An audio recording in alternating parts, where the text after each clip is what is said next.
Olá, você conhece algum plano que seja totalmente infalível? Você conhece pessoas que nunca falharam nos seus planos? Bom, eu não conheço, pelo menos dentre os homens, né? Poderia citar aqui vários planos meus que já deram errado. Quanta coisa que a gente pensa em fazer de uma maneira, no final acontece tanta coisa, a gente não consegue fazer aquilo ou porque falhamos nos planos, falhamos na maneira, planejamos da forma errada mesmo, ou porque podem e acontecem imprevistos de todo tipo. Mas o fato é que existem planos que são infalíveis, são os planos de Deus. Os planos de Deus não falham, porque Deus não falha, porque Deus é perfeito. Então, nesse caso, sim, a resposta é que depende de quem é o plano, quem foi que fez o plano.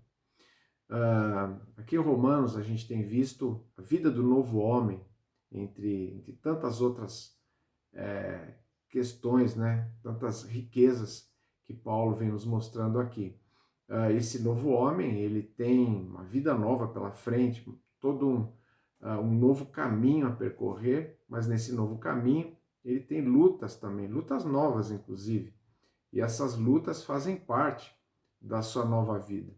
Nessas lutas ele precisa da ajuda de Deus, e aí entra aqui o Espírito Santo, que Paulo vem destacando, principalmente no capítulo 8, que nós ainda estamos estudando.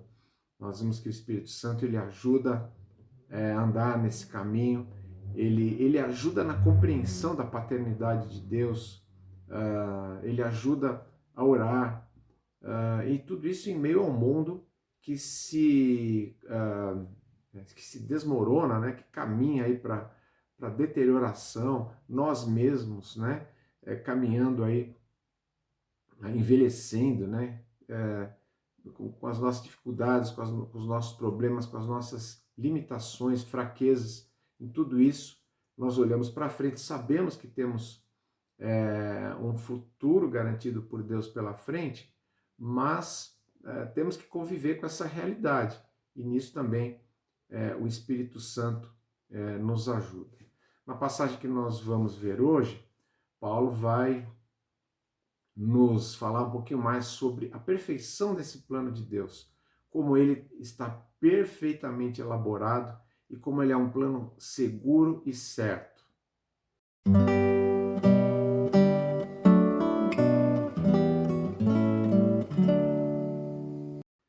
Muito bem, nós vamos então aqui dando sequência no capítulo 8, fazer a leitura aqui dos versículos 28 a 30. Sabemos que Deus age em todas as coisas para o bem daqueles que o amam, dos que foram chamados de acordo com o seu propósito. Pois aqueles que de antemão conheceu, também os predestinou para serem conformes à imagem de seu Filho, a fim de que ele seja o primogênito entre muitos irmãos. E aos que predestinou, também chamou. Aos que chamou, também justificou. Aos que justificou, também glorificou. Nós vemos aqui que Deus, ele tem um único plano. Esse plano, ele é um plano completo, imutável. Deus não tem um plano B. Voltando aqui à questão humana, a gente sabe que quando a gente vai fazer um plano, até mesmo no planejamento, vamos fazer alguma coisa e pensamos, repensamos antes mesmo de fazer, pelo menos isso é o normal, né? É até recomendável que se faça isso. E durante a execução das coisas que a gente pensa aí, talvez, sei lá, na reforma de uma casa, sei lá, ou num projeto de estudo. Quantas vezes a gente tem que mudar, até mesmo durante a execução do plano, né? Ajusta daqui, aquilo ali não deu certo, muda, faz de novo. Será que com Deus é assim? Deus teve que refazer o seu plano várias vezes. Ele está adaptando o seu plano ao longo da história. Não é assim que a gente vê nas Escrituras, porque Deus não é assim, porque Deus não tem um plano B, ele só tem um único plano. E nesse plano, ele tem beneficiários, tem pessoas que ele quis beneficiar com o seu plano. Isso é algo que tem que ficar bastante claro, porque esse é o conceito que as Escrituras nos trazem. E quem são esses beneficiários do plano de Deus? Paulo nos diz que esses beneficiários são aqueles que o amam. Ele diz que Deus age em todas as coisas para o bem, ou seja, para o benefício daqueles que o amam. Quem são então pessoas que amam a Deus? As pessoas que amam a Deus são aquelas que são objeto do seu amor em primeiro lugar. As Escrituras nos mostram, inclusive o apóstolo João fala disso em uma de suas cartas, que Deus nos amou primeiro. É por isso que nós podemos amar a Deus, podemos corresponder, ainda que limitadamente, ao amor de Deus, porque Ele nos amou primeiro. E assim nós podemos amar a Deus, consequentemente amar as pessoas em função disso. Mas o texto fala, Paulo está nos dizendo aqui, que os beneficiários do plano de Deus são aqueles que amam a Deus. E essas pessoas que amam a Deus são aquelas que respondem amorosamente ao amor de Deus. Em outras palavras, são os justificados, são aqueles que foram declarados inocentes por Deus. Então, tudo que nós vamos ver nesta passagem, evidentemente você tem que, de forma obrigatória, aplicar a estas pessoas. São pessoas específicas, não é um grupo qualquer. Paulo está distinguindo aqui aqueles que o amam, aqueles que têm essa relação de amor com Deus. Além disso, além de pessoas envolvidas, tem um propósito envolvido. Veja que o plano de Deus, ele é elaborado de forma absolutamente clara. Tem pessoas específicas, tem um propósito específico envolvido. E o texto diz, daqueles que são chamados de acordo com o seu propósito. Quanto a esses chamados, a gente já vai ver daqui a pouquinho, Paulo vai repetir essa palavra aqui mesmo, logo mais. Mas o importante aqui é que essas pessoas, elas têm um propósito para suas vidas que foi definido por Deus. O que quer dizer que Deus não atua de forma aleatória, de modo nenhum. Os nossos planos, os planos humanos, mesmo que a gente seja um pouco arrogante em dizer que vai ser assim, assim, assim, porque nós estamos planejando, que nós estamos dizendo, que nós calculamos, nós fizemos isso, aquilo, o fato é que, assim como aquele barco, aquele navio enorme, Titanic, afundou, os planos humanos podem afundar a qualquer momento. Deus não tem planos aleatórios, ele não tem planos do tipo, vamos ver no que dá. E se ele está dizendo isso, é porque realmente esses propósitos serão cumpridos. Existe uma lógica aqui. E o texto todo, o primeiro versículo, nos diz que Deus age em todas as coisas para o bem desses que amam a Deus e que foram chamados de acordo com o seu propósito. Portanto, esse agir de Deus, estas ações de Deus, nós temos que entender que elas são ações diretas nas circunstâncias. Deus está agindo, Deus está atuando para o bem daqueles que o amam. Deus está fazendo isso. Até as circunstâncias mais difíceis, até as circunstâncias mais desfavoráveis. Lembre-se do contexto que Paulo trouxe aqui no capítulo 8 de Romanos. Ele se refere a todo um mundo caído, um mundo de dificuldades, um mundo em que enfrentamos as mazelas, né? As consequências de uma deterioração, de uma degeneração, enfim, tudo isso, com tudo que nos rodeia, tanto no aspecto individual, as coisas que nos acontecem a cada dia, coisas tristes, coisas difíceis, lutas que enfrentamos, coisas que para nós chamamos de imprevistos, coisas que nos pegam realmente de surpresa, coisas que a gente às vezes até imagina que vão acontecer, doenças, perdas, e isso também na questão coletiva, quanta tragédia, pessoas que enfrentam fomes em tantos lugares, perseguições, guerras, ah, a própria pandemia, a gente não pode esquecer, tudo está não apenas sob o controle de Deus, não apenas ele está controlando, como ele age por meio dessas coisas. O texto é bem claro em dizer: Deus age em todas as coisas para o bem daqueles que o amam. Essa é a primeira certeza que a gente vê de forma muito clara aqui nesse texto. Deus tem esse único plano, ele não tem um plano B, e ele está agindo para beneficiar pessoas específicas e com propósitos específicos. Agora, como ele faz isso? Como ele opera agindo em todas as coisas? Veja, a gente tem que identificar aqui claramente que, por esse ponto de vista, Deus não está se adaptando às circunstâncias, ele não age em cima das circunstâncias. E a gente não precisa ficar alertando Deus, olha, Deus, está acontecendo tal coisa aqui, né? Deus, como um bombeiro, corre ali para socorrer, para fazer isso, aquilo. A gente tem que ter essa consciência de que Deus está agindo, ele está agindo, mas ele está agindo com um propósito definido. Tudo foi determinado previamente por ele, tudo é executado por ele para que esse plano se concretize.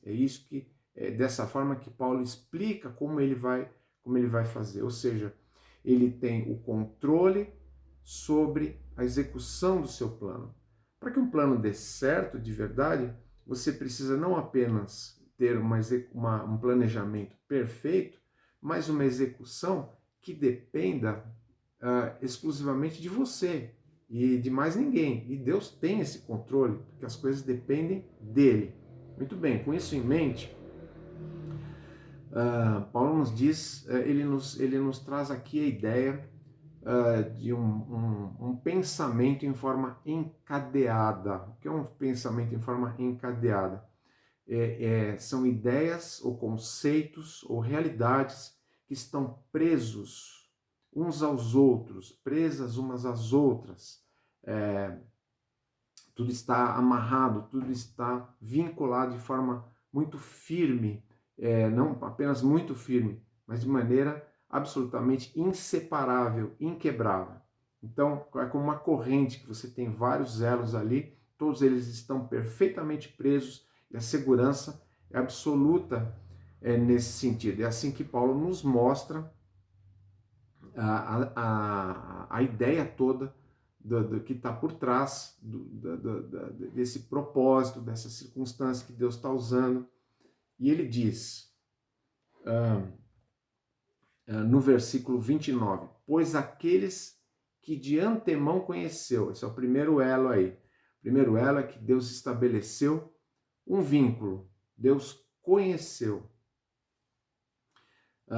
Conhecer aqui, é claro que Deus conhece todas as coisas, ele conhece previamente tudo, ele conheceu todo mundo antes que todo mundo existisse. Ele conheceu cada pessoa antes que cada pessoa viesse ao mundo. Claro que ele conhece todas as coisas, ele conhece perfeitamente passado, presente e futuro estão na sua frente, é claro que ele faz distinção entre passado, presente e futuro, mas ele enxerga de maneira perfeita tanto uma coisa quanto outra.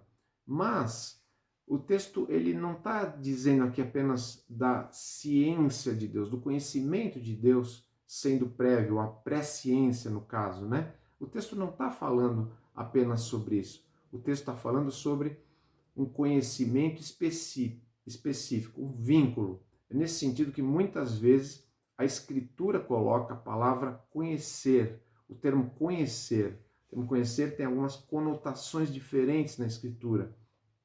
E muitas vezes essa conotação, ela tem a ver com uma ligação íntima, um vínculo íntimo. O que o texto está nos dizendo, o que Paulo está nos dizendo, é que estas pessoas que são alvo dessa atenção especial de Deus, elas foram vinculadas a Ele de antemão, previamente. Quando que é esse antemão? Esse antemão é antes de todas as coisas virem à existência, antes das coisas terem sido criadas, antes de eu e você termos nascido, de qualquer ser humano ter nascido. Deus olhou para determinadas pessoas e estabeleceu um vínculo com elas. É isso que o texto está dizendo.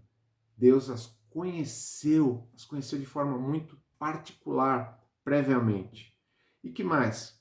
Ele estabeleceu o alvo. Aqueles que de antemão conheceu, também os predestinou. Predestinar, a gente precisa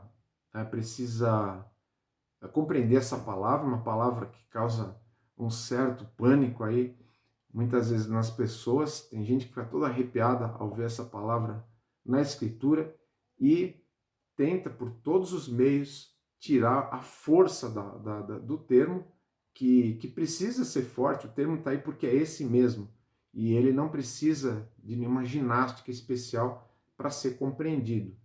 Predeterminar significa determinar antecipadamente. Precisa entender isso. O significado basicamente é simplesmente esse: é você designar algo previamente. É como você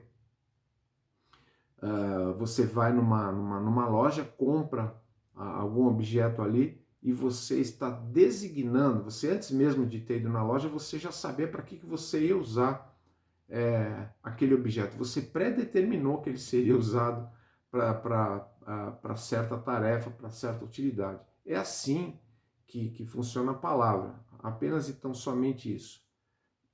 O que Paulo está dizendo é que aqueles que de antemão conheceu também os predestinou, ou os destinou previamente. E os predestinou para quê? Para que Deus predestinou essas pessoas com quem ele estabeleceu esse vínculo também prévio? Para que ele os predestinou?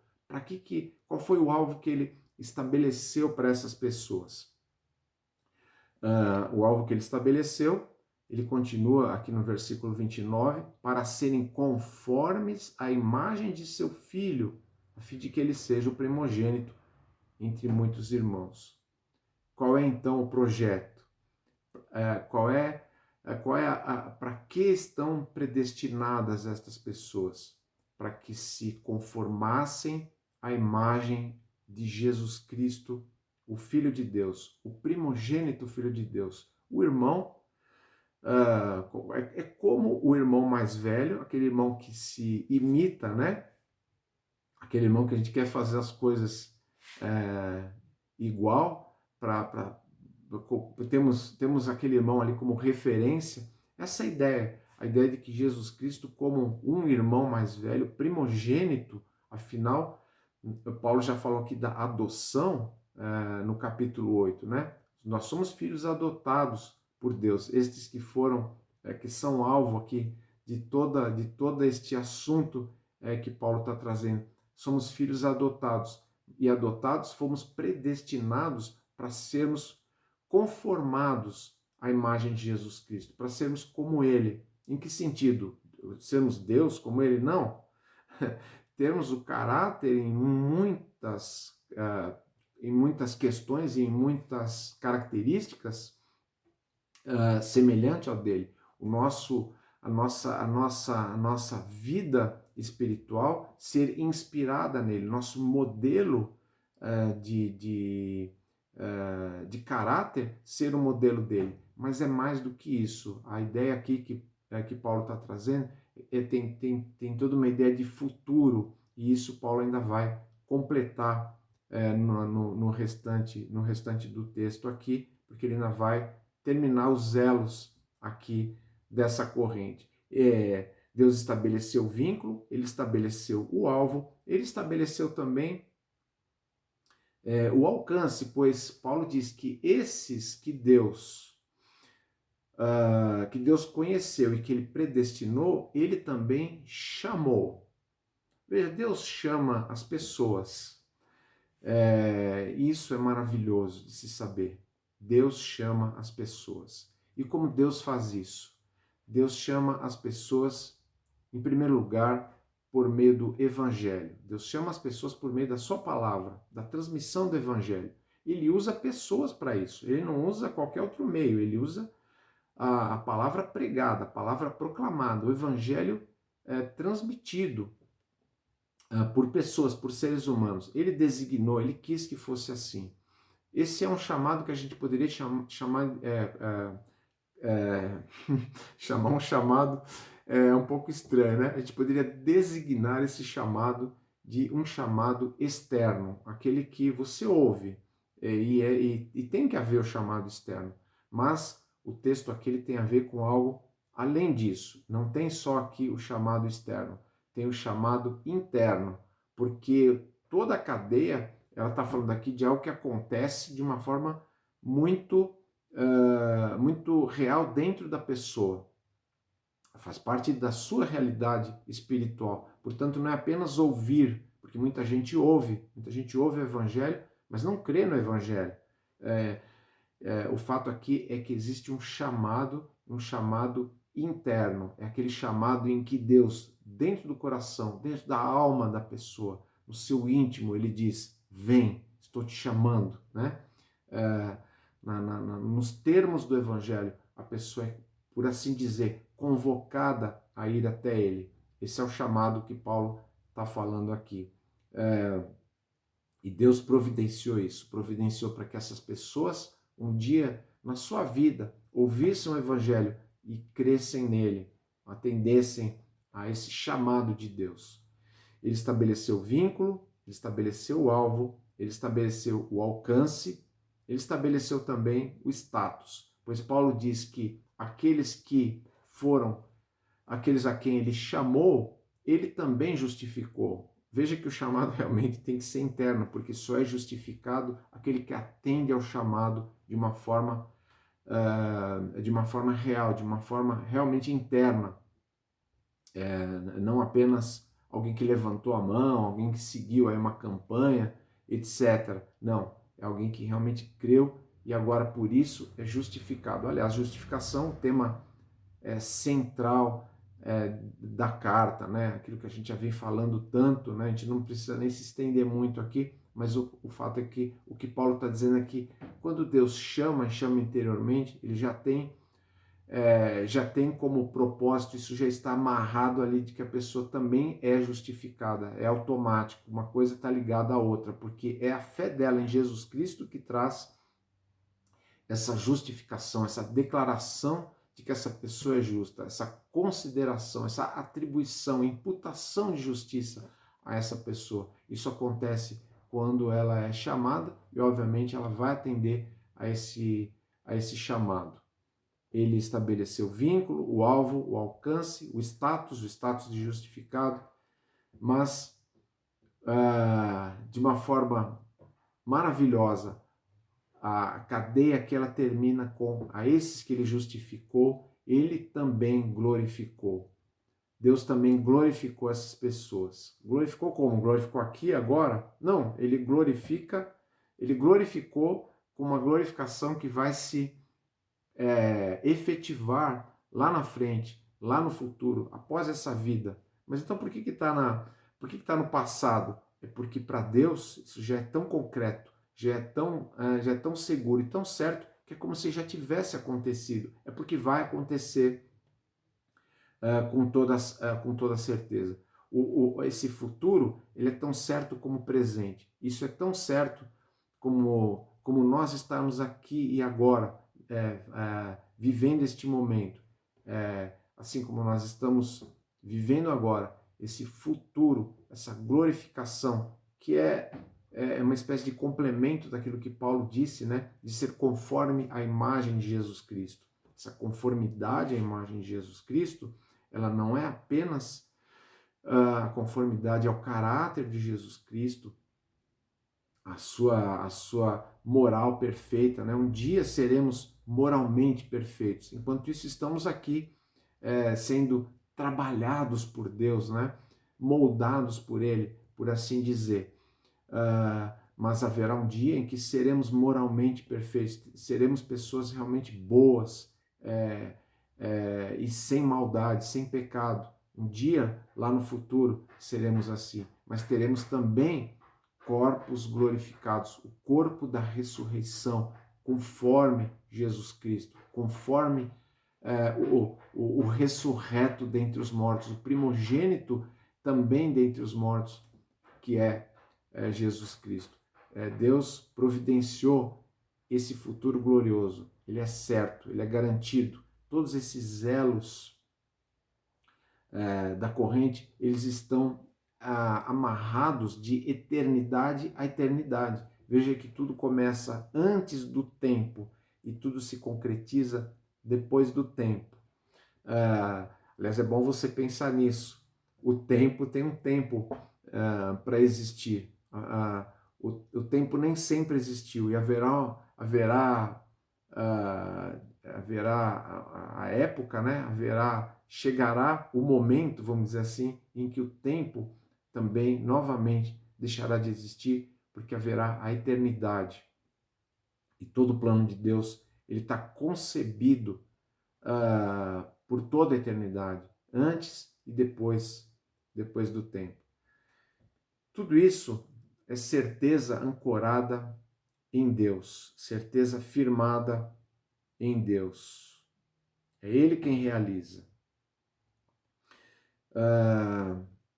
Quando você, de alguma maneira, tenta ancorar certezas como com essa estatura, com essa importância, sem ser em Deus, certamente você vai ter problemas. Talvez algumas pessoas digam, mas toda essa certeza não é um pouco de arrogância, não é um pouco de orgulho? Não, é justamente o contrário. É por perceber que nada disso está nas minhas mãos. Tudo isso foi planejado, é executado, é garantido por Deus. É Ele quem faz. Eu não tenho mérito, eu não tenho qualificação em mim mesmo para poder levar a cabo tudo isso, para garantir tudo isso. Mas Ele garante por mim, Ele garante porque Ele pode garantir, porque Ele é perfeito, porque o seu plano é absolutamente perfeito. Aliás, tudo aquilo que se sustenta na base das realizações humanas, isso sim traz orgulho. Eu consegui, eu fiz, eu estudei essa doutrina, por isso eu sou agora uma pessoa evoluída e por isso eu sou alguém que pode garantir o meu futuro espiritual. Eu estou garantido porque eu conquistei. Tudo isso sim traz orgulho, mas o verdadeiro evangelho, firmado no plano de Deus, nesse plano tão bem acabado, tão perfeito, ele não traz orgulho, ele traz humildade às pessoas, a boa humildade. O falso evangelho, e aqui a gente precisa fazer um alerta nesse sentido, ele está presente desde os primeiros dias, desde a época dos apóstolos, talvez as primeiras versões que surgiram. O fato é que logo surgiram as seitas chamadas judaizantes, né? Um pessoal que pregava ali e insistia que pessoas que não eram judeus e que haviam se convertido ao cristianismo, eles tinham que adotar práticas que pertenciam aos judeus, práticas alimentares, guarda do sábado, etc. E Paulo categoricamente escreveu uma carta especificamente para isso. É uma carta que tem muitos paralelos, inclusive com Romanos, mas cuja atenção especial é dedicada a combater essas práticas. E Paulo é categórico a dizer: isso não é evangelho, isso é um falso evangelho. Isso é um evangelho que desvirtua a graça de Deus, desvirtua a essência do evangelho, o âmago, o coração do evangelho. Então, todo evangelho que não se firma nessa verdade, que não traz essas certezas, nós temos que ter um pé atrás, nós temos que desconfiar, porque ele, tirando a certeza baseada nas realizações de Deus, colocando aí questões como não, porque o homem tem livre-arbítrio, é o homem que decide, a vontade humana tem que ser respeitada. Todo evangelho que leva essas coisas em consideração, ele precisa ser colocado um Q maiúsculo de questionamento aí, questionar, porque certamente ele vai trazer problemas, vai trazer como consequência almas inquietas, inquietações, perturbações que não fazem parte da verdadeira alma, do verdadeiro espírito do cristianismo, do verdadeiro evangelho. Talvez, eu penso que a partir desse texto nós podemos traçar aqui um diagnóstico da nossa vida. São justamente as circunstâncias. O texto diz que Deus age em todas as coisas para o bem daqueles que o amam. Eu penso que o modo como nós lidamos com as circunstâncias, ele é realmente revelador. Ele pode apontar para um vazio onde Deus não tem poder efetivo, porque faltam certezas. Muitas vezes as pessoas colocam a ênfase nas circunstâncias, a ênfase no problema, ou em si mesmas. Elas são foco, elas estão no centro de tudo. E falta essa ancoragem, falta toda essa convicção a respeito do plano de Deus. Talvez elas não tenham nada a respeito do plano de Deus, ou talvez elas tenham uma ideia totalmente distorcida do evangelho, do que seja o plano de Deus. Não importa, tudo isso vai levar a problemas e tudo isso precisa ser revisado, porque a certeza que procede de Deus é uma certeza de que Deus usa as circunstâncias, Deus age em todas as coisas para o nosso benefício.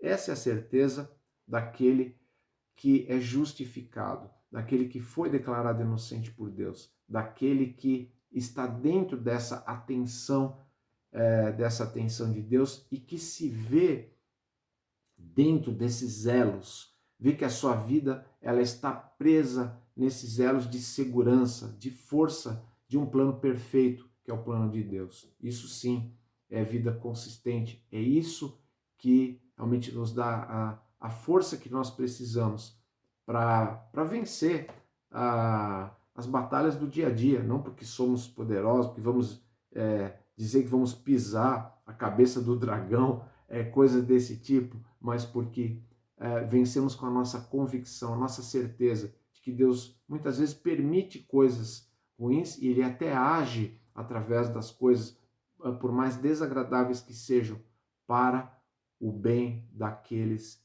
que o amam. Você é parte desse grupo? Você realmente ama a Deus? Você faz parte, você está dentro desse grupo de beneficiários desse plano? Eu espero que sim, ou se você não faz parte, que você realmente revise tudo aquilo que você pensa a esse respeito. Na próxima semana, nós vamos nos aprofundar um pouco mais. Paulo vai trazer mais algumas certezas, mais algumas garantias sobre tudo isso. Segurança no plano de Deus. Os filhos de Deus estão seguros e ele vai trazer mais elementos para fortalecer essas ideias. Ele vai injetar aquele verdadeiro ânimo, né? Isso sim que é motivação, né? A gente poderia dizer. Então, que nesses próximos dias, o texto de hoje traga boas reflexões, traga bons pensamentos e que leve cada um a um bom entendimento e, de preferência, que chegue a uma boa convicção a respeito do plano de Deus. Então, até a próxima semana e que Deus te abençoe.